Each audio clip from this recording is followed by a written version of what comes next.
How to add phone number in Roblox. So that is what I'm going to show you guys in this super quick and easy tutorial. So let's get into it. So on your Roblox app, the first thing that we need to do is to click the more icon right here on the bottom right corner of the screen. And then once you do that, the next thing that we need to do is to scroll down until you see the settings. So I want you to click settings. And then once you do that, click account info. Once you click account info, this is where you will see all of your account information.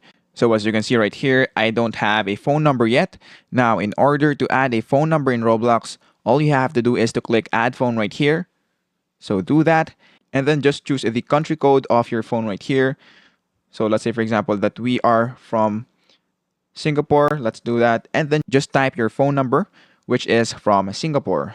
And then after that, just click continue.